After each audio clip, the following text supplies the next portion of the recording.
नमस्कार मित्रांनो, मी किरण जाधव. माझ्या किरण सोशल वर्कर चॅनलमध्ये आपलं हार्दिक स्वागत. मित्रांनो, मी आज आपल्याला बाल संगोपन योजनेची माहिती देणार आहे. मित्रांनो, आज आपल्या आजूबाजूच्या परिसरामध्ये आज अशा बरेचसे मुलं आहेत की त्यांचे आई वडील वारलेले असतात.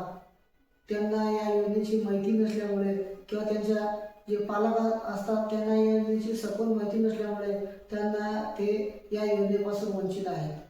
मित्रांनो, बाल संगोपन योजनेमध्ये जर ज्या मुलांचे आई किंवा वडील वारलेले असतात त्या मुलांना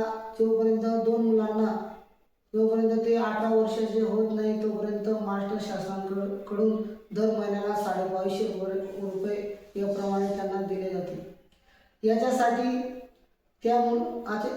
बाल संगोपन योजनेचा लाभ घेण्यासाठी त्यांचे आई किंवा वडील जर समजा एखाद्या मुलांचे आई वडील वारलेले असतील तर त्या वडिलांचे मृत्यूचा दाखला, नंतर त्या मुलांचे शाळेचा दाखला, तर शाळेचा बोनाफाईड, नंतर त्या मुलाचं आधार कार्ड आणि जे समजा आई असल्यास त्या आई आणि त्या मुलांचे संयुक्तरित्या बँकेचे पासबुक आणि घरासमोरचा फोटो एवढे नॉर्मल डॉक्युमेंट लागतात मित्रांनो.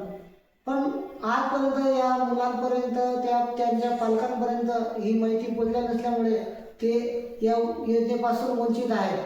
तरी मित्रांनो, मी सर्व माझ्या मित्रांना एवढी विनंती करतो की तुम्हाला या बाल संगोपन योजनेसाठी जर आपल्याला काही मदत लागल्यास किंवा आपण मला संपर्क सुद्धा करू शकतात. आपल्याला जोपर्यंत या अनाथ मुलांना बाल संगोपन योजनेचा लाभ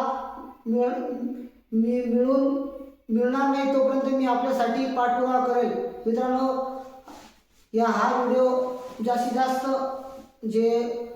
बाल संगोपन जास्तीत जास्त मुलांपर्यंत त्यांच्या पालकांपर्यंत पोहोचवा जेणेकरून त्यांना या योजनेचा लाभ घेता येईल.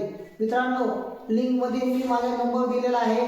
माझ्याकडे जो फॉर्म आहे ते सुद्धा मला जर तुम्ही कॉल केला तर मी तुम्हाला व्हॉट्सअपला तो फॉर्म सुद्धा पाठवून देईन. मित्रांनो, हा व्हिडिओ जास्तीत जास्त मुलांपर्यंत आणि त्यांच्या पालकांपर्यंत पोहोचवा.